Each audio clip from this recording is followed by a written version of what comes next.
আমাদের এই বম্বেতে এরকম বিয়েবাড়ি পাওয়া খুবই মুশকিল। সেদিন চলে গেছিলাম একটা বিয়েবাড়িতে, আর প্লেট পেতে বসার সাথে সাথে চলে আসলো ভেজিটেবিল চপ, তার সাথে কাসুন্দি আর স্যালাড। শেষ না হতে হতেই চলে আসলো গরম গরম কড়াইশুঁটির কচুরি, আর তার সাথে ছিল চানা মশলা। কড়াইশুঁটির কচুরি আর চানা মশলা শেষ না হতে হতেই পাতে পড়ে গেল বড় একটা বেগুন ভাজা, আর তার সাথে সাদা ধবধবে ভাত আর মাছের মাথা দিয়ে মুগ ডাল বরাবরই আমার ভীষণ প্রিয়।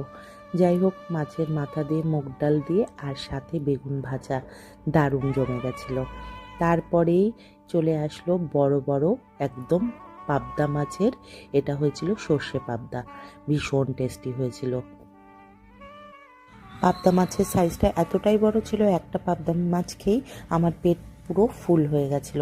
তারপরেই ফ্রাইড রাইসের সাথে চলে এসেছিলো কাতলা কালিয়া, কিন্তু কাতলা কালিয়াটা আমি স্কিপ করে গেছি, কারণ খাওয়ার আর জায়গা ছিল না, কারণ এরপরেই আসবে মাটন কষা।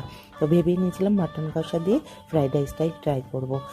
ভীষণ সুন্দর হয়েছিল ঝাল ঝাল মটন কষার সাথে ফ্রাইড রাইস খেয়ে। তারপরেই পড়ে গেল প্লেটে হচ্ছে চাটনি আর পাঁপড় ভাজা। চাটনি পাঁপড় ভাজা খাওয়ার পরেই ঠান্ডা ঠান্ডা দই, তার সাথে গোলাপ জামুন। আজকের বিয়েবাড়ির খাওয়া একদম জমজমাট, আর এনারা হচ্ছেন আজকে বিয়েবাড়ির বর আর বউ।